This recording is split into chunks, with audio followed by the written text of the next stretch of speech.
요한복음 13장부터 17장까지는요 다른 별명이 있어요. 예수님께서 다락방에서 제자들에게 말씀을 강론하시기에 다락방 강화라는 말이 합니다. 다락방 강화라는 별칭을 가지고 있습니다.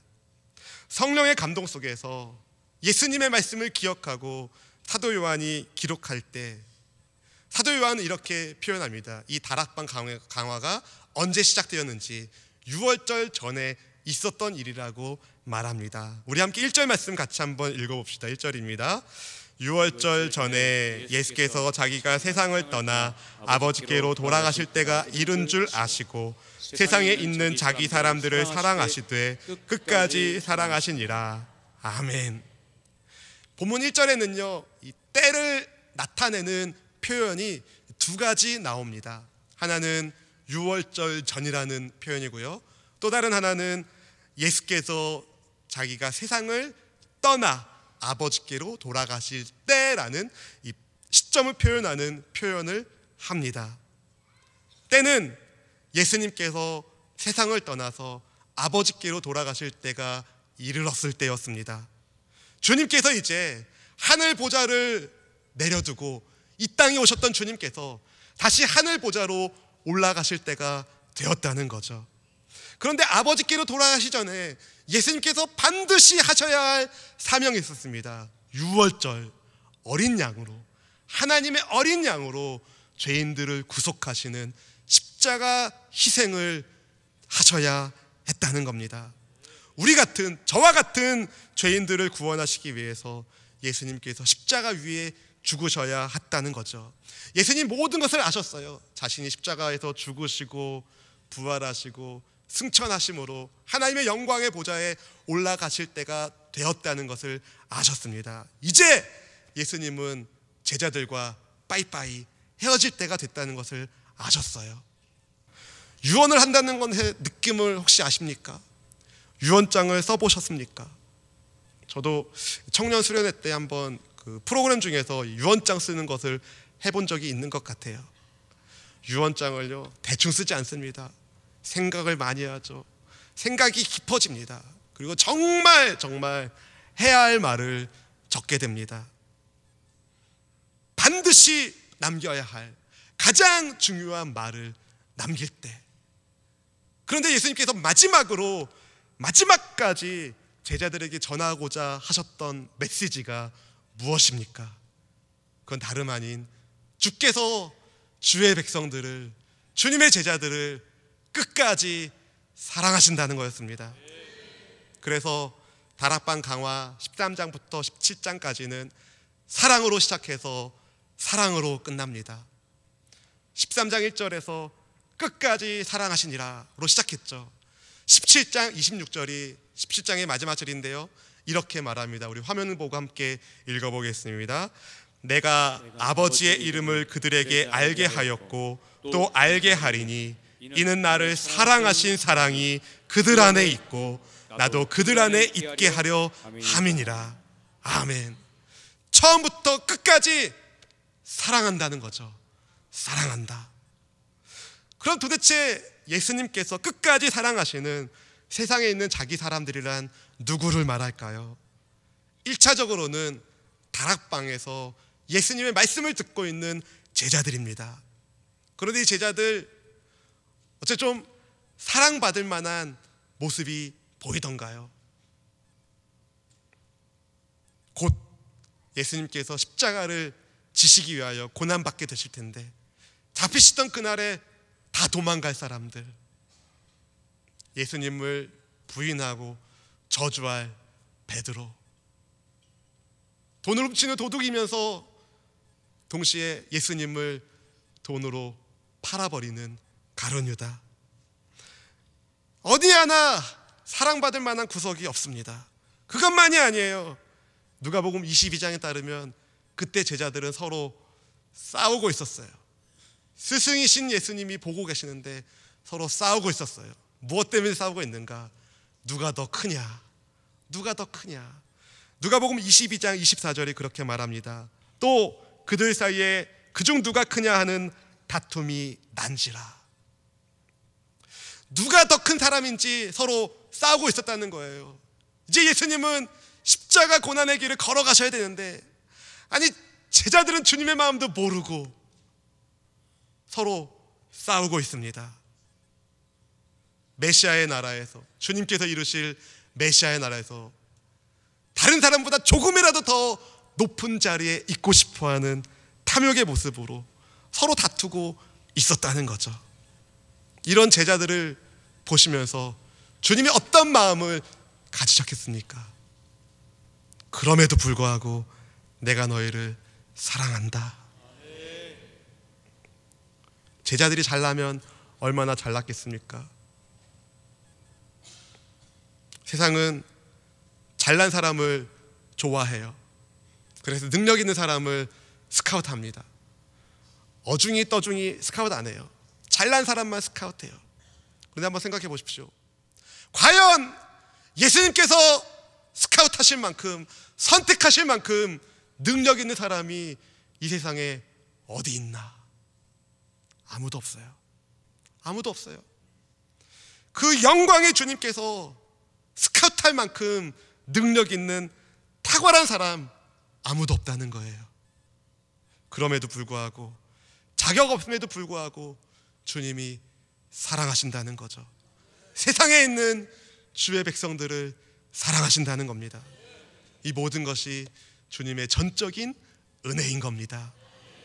또 세상에 있는 자기 사람들이란 바로 우리처럼 예수님을 믿는 그리스도인 전부를 말합니다.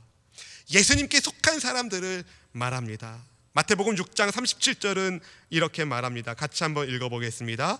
아버지께서 내게 주시는 자를 다 내게로 올 것이요 내게 오는 자는 내가 결코 내쫓지 아니하리라. 아멘.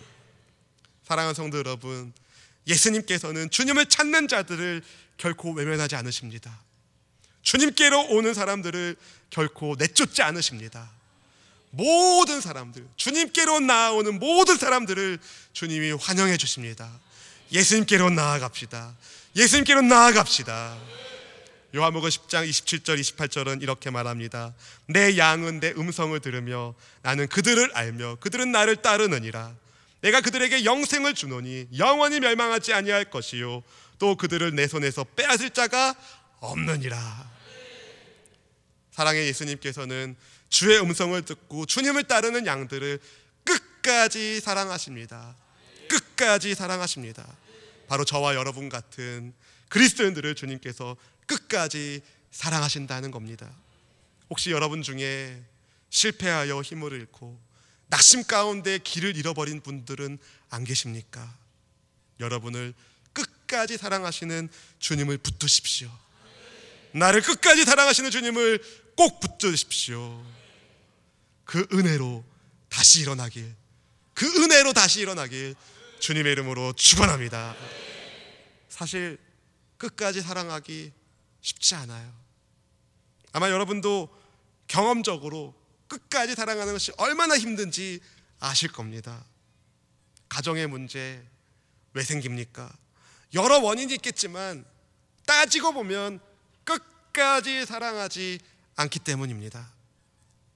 처음에는 이 사람 아니면 못 살 것 같아가지고, 이 사람 아니면 죽고 못 살 것 같아요. 그래서 서로 결혼했어요. 와, 우리 결혼했어요. 우리 너무 행복해요. 막상 살아보니 뭔가 달라요. 생각했던 그 사람이 아닌가 봐요. 배우자가 내가 생각하고 있는 기준을 채워주지 않으니 마음이 흔들리기 시작합니다. 조건적인 사랑은 흔들리게 됩니다. 제가 얼마 전에 가정상담과 관련된 어떤 잡지를 읽어보았는데 그 중에 관심 있게 본 글이 있었어요. 뭐냐면은 이 부부관계에 어려움이 있는 분들을 조사했던 이 결과를 제가 봤는데 몇 가지가 있는데 그 중에 참 관심 있게 보였던 것 한 가지는 바로 이겁니다. 이 부부가 배우자의 장점과 단점을 객관적으로 보지 않는데요. 자기가 보고 싶은 대로 골라서 본다고 합니다. 예를 들면 이런 거예요. 다른 사람과 대화를 나눌 때는요, 좋은 대화법을 사용합니다. 아이메시지라고 얘기하죠. 나의 감정과 나의 생각을 이야기합니다. 좋은 대화법을 써요. 근데 배우자와 이야기할 때는요, 유 메시지 쓴 거예요. 너 때문에, 너 때문에, 너 때문에, 너 때문에. 좋은 대화법을 쓸 줄 몰라서 그런 게 아닙니다.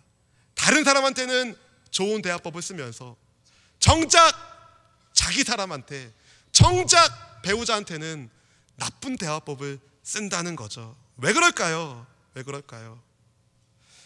오히려 타인보다 자기 사람을 더 사랑해야 되는데 우리는 자기 사람을 끝까지 사랑하는 것이 얼마나 어려운지를 압니다. 저도 알아요. 내 사람이라면 더욱 사랑하는 것이 옳음에도 불구하고 내 기준에, 내 기대에 미치지 못한다고 너무 쉽게 부정적으로 말하지는 않습니까? 그런데 자기 사람을 사랑하시는 주님의 태도는 어떠시던가요? 주님은 끝까지, 그리고 직접 몸소 섬기심을 보이십니다. 그 예로 예수님께서 제자들의 발을 씻겨주신 겁니다. 우리 본문 4절 5절 말씀을 같이 한번 읽어보겠습니다. 저녁 잡수시던 자리에서 일어나 겉옷을 벗고 수건을 가져다가 허리에 두르시고 이에 대하에 물을 떠서 제자들의 발을 씻으시고 그 두르신 수건으로 닦기를 시작하여. 아멘. 두 절에 걸쳐서 예수님께서 어떻게 제자들의 발을 닦고 계신지를 설명합니다. 당시 발 씻는 일은요, 종이 하는 일이에요. 스승이 하는 일이 아닙니다. 평범한 사람이 하는 일이 아닙니다.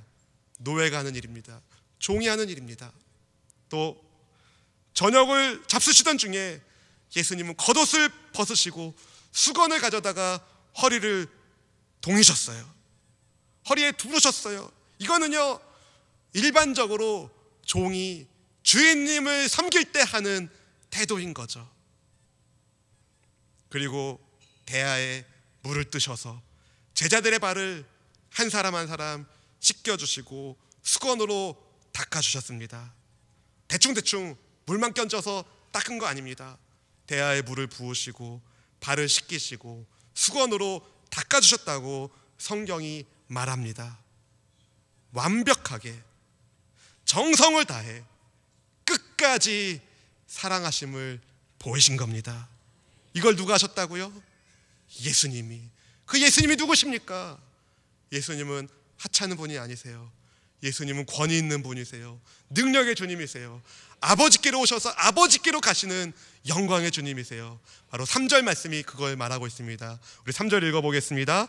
저녁 먹는 중 예수는 아버지께서 모든 것을 자기 손에 맡기신 것과 또 자기가 하나님께로부터 오셨다가 하나님께로 돌아가실 것을 아시고.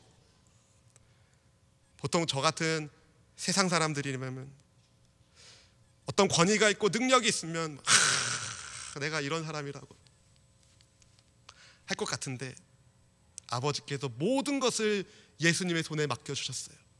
그리고 아버지께로부터 오셨고 다시 아버지께로 가실 것을 주님이 알고 계셨을 때 주님이 하신 것이 무엇이었습니까? 제자들 발 닦아주기. 어떤 제자들이요? 누가 높냐고 서로 다투던 제자들. 그것도 저녁을 먹는 중에, 저녁을 드시던 중에 자리에서 일어나셨어요. 야, 1, 2, 3번은 가서 물 좀 떠와라. 4, 6번은 수건 준비하고 5, 6, 7번은 줄 세워. 8, 9, 10번은 의자를 좀 챙겨와라. 예수님 그러지 않으셨어요. 아무 말씀도 하지 않으시고 아버지께서 예수님께 주신 권위에 대해서 아무런 말씀도 하지 않으시고 묵묵히 자리에 일어나셔서 겉옷을 벗으시고 수건을 허리에 매시고 제자들의 발을 씻겨주시고 수건으로 닦아주셨습니다. 대야의 물을 직접 부으시면서 끝까지 주님의 사람들을 사랑하시는 것을 제자들에게 시청각 교육으로 보여주신 겁니다. 참으로 감동적인 이야기죠. 정말 감동적인 이야기입니다. 예수님을 믿지 않는 사람도 이 이야기를 읽으면 감동받을 겁니다. 그런데 그 중에 한 사람, 제자들 중에 한 사람 베드로가 이 예수님의 발 씻겨주심을 탐탁치 않게 생각했습니다. 그래서 얼어있는 다른 제자들과 달리 베드로가 용감하게 말하죠. 주님께서 제 발도 씻기시려고요? 무슨 질문하는 겁니까? 감동받아가지고 그렇게 말하는 거 아닙니다. 아니 예수님, 어떻게 스승님께서 발을 닦아주십니까? 이건 종이나 하는 하찮일인데요. 하지 마십시오. 안 됩니다. 이런 의미를 가지고 물은 겁니다. 그래서 예수님께서 말씀하시죠. 지금 내가 하는 일을 네가 알지 못하지만 이후에는 알게 될 것이다. 나중에 성령께서 임하시면 예수님이 행하시는 모든 것들을 알게 될 거란 말씀을 하신 거죠. 굉장히 의미가 있는 이야기를 하신 겁니다. 정말 의미심장하니, 지금 너는 모르겠지만 나중에는 알 거다, 내가 왜 이것을 하는지. 그런데 베드로가 어떻게 얘기합니까? 완강하게 거부합니다. 절대로 내 발은 씻지 못하십니다. 그런 그에게 주님이 말씀하시죠. 우리 8절 말씀 읽어보겠습니다. 8절 시작. 베드로가 이르되 내 발을 절대로 씻지 못하시리이다. 예수께서 대답하시되 내가 너를 씻어주지 아니하면 내가 나와 상관이 없느니라. 절대로 제 발은 씻지 못하십니다 라고 베드로가 말하니까 예수님이 단호하게 말씀하시죠. 내가 너를 씻어주지 않으면 너랑 나랑은 아무 상관이 없다. 베드로가 충격받았어요. 아니 그동안 내가 예수님과 함께 한 시간이 얼만데, 3년 동안 예수님을 쫓아다녔는데, 모든 걸 다 버리고 주님을 쫓아다녔는데. 베드로가 어떤 사람입니까?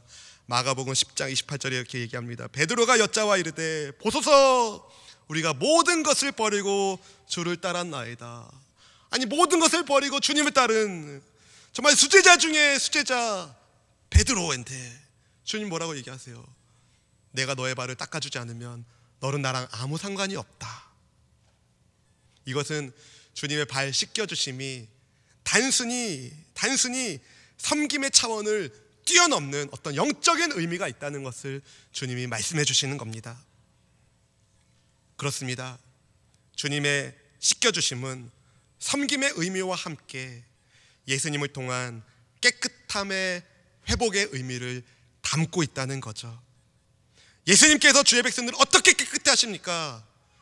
영광의 보좌에서 일어나서 이 땅에 내려오셔서 자기의 보배로운 피를 물을 대야에 쏟듯이 제자들을 위하여 쏟으시는 겁니다.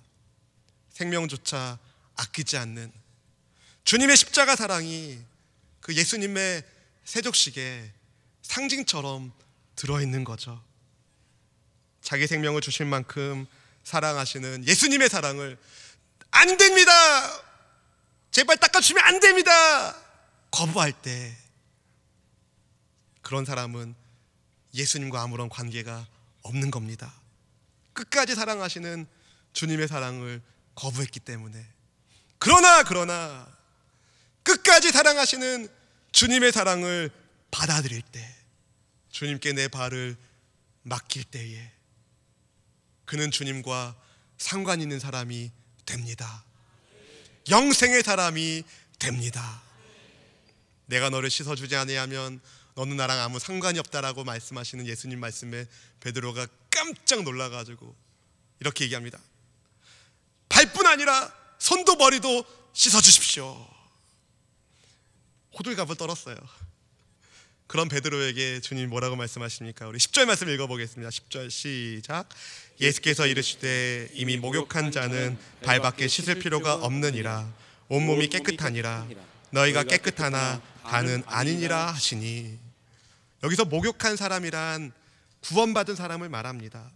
예수님을 주와 그리스도로 믿은 우리는 예수님의 피로 씻김받은 목욕한 사람, 구원받은 사람임이 확실합니다. 그런데 그런 우리라도 세상에 살면서 이런저런 허물과 죄가 발에 묻을 때가 많아요. 그래서 발을 매일 씻어야 합니다. 우리의 허물과 죄를 주님께 회개해야 합니다. 요한일서 1장 9절은 이렇게 말합니다. 만일 우리가 우리 죄를 자백하면 그는 미쁘시고 의로우사 우리 죄를 사하시며 우리를 모든 불의에서 깨끗하게 하실 것이요 우리가 회개할 때에 우리는 주님의 발 씻겨주심을 받게 됩니다. 끝까지 사랑하시는 주님의 은혜 속에서 용서와 회복의 은혜를 경험하게 된다는 겁니다.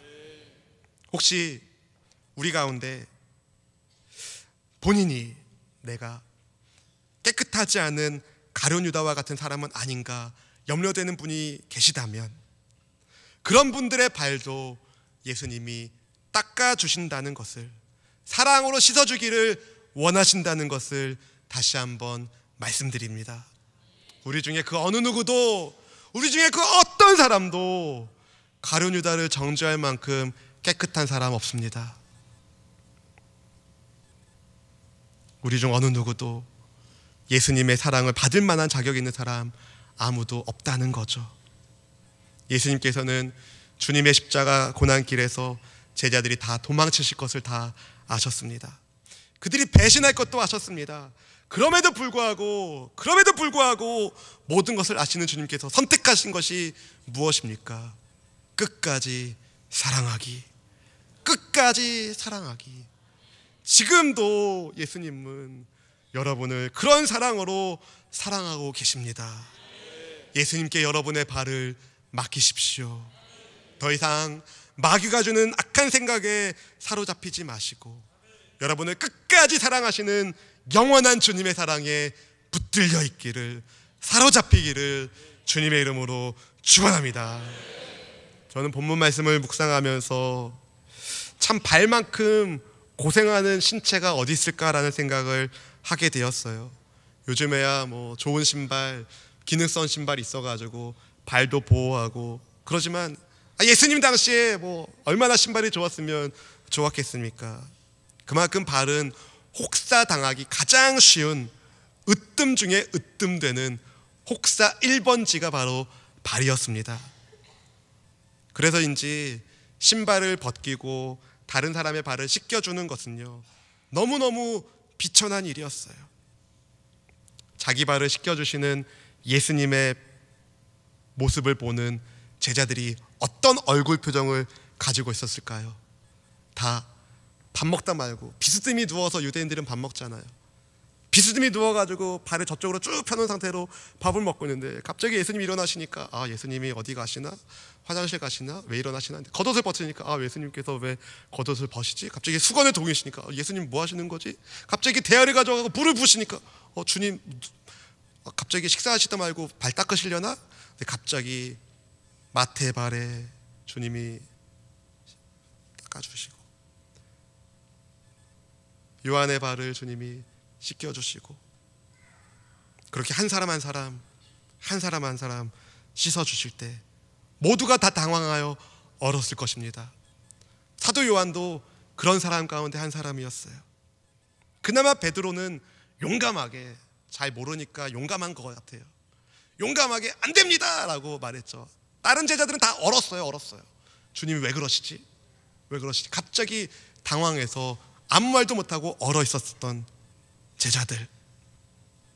그런데 예수님께서 십자가에서 죽으시고 장사되시고 3일 만에 부활하시고 제자들과 함께 40일 동안 거하시다가 하늘로 승천하시고 일주일 뒤에 약속하신 성령을 보내주셨을 때에 제자들은 모든 것을 다 이해하게 되었습니다. 예수님의 발 씻겨주심은 세상에 남아있는 우리들을 끝까지 사랑하신다는 예수님의 사랑이셨구나. 요한복음 13장 1절에 예수께서 자기가 세상을 떠나 아버지께로 돌아가실 때가 이른 줄 아시고 세상에 있는 자기 사람들을 사랑하시되, 사도 요한이 이 글을 성령의 감동 속에서 적으면서 세상에 있는 자기 사람들을 사랑하시되 끝까지 사랑하시니라. 끝까지 사랑하시니라. 사도 요한이 단번에 적지 못했을 거라는 생각이 듭니다. 수없이 신을 신고 벗을 때마다, 발을 닦을 때마다 생각했겠죠. 내 발을 주님이 씻겨주셨는데, 내 발을 주님이 닦아주셨는데. 주님은 제자들을 사랑하셨어요. 주님께서 세상을 떠나 아버지께로 돌아갈 때가 되신 것을 아시고 세상에 남아있을 제자들에게 주님이 끝까지 너희를 사랑하고 있음을 알려주기 원하셨습니다. 세상을 떠나 아버지께로 가실 때에 이제 나는 아버지께로 가니 세상에 있는 너희들과는 아무 상관이 없다 하지 않으시고 세상에 남아있는 자기 사람들을 내가 끝까지 사랑하니 두려워 말아라, 놀라지 말아라. 수도 없이 신발을 신고 벗을 때마다 자기 발을 닦을 때마다 내가 너를 얼마나 사랑하는지 너가 기억하기를 원하노라. 이런 마음으로 주님이 제자들의 발을 닦아주신 겁니다. 사랑하는 성도 여러분, 여러분 얼마나 많이 신을 신고 벗고 발을 닦으십니까? 굉장히 많이 신을 신고 벗고 발을 닦으실 거예요. 여러분 평생에 신을 신고 벗고 발을 닦을 때마다 생각하십시오. 세상에 있는 나를 주님이 사랑하시니 그것이 주의 은혜입니다. 끝까지 우리를 사랑하시는 영원하신 주님의 사랑에 푹 젖어 사는 우리 모든 성도님 되기를 주님의 귀하신 이름으로 기도합니다.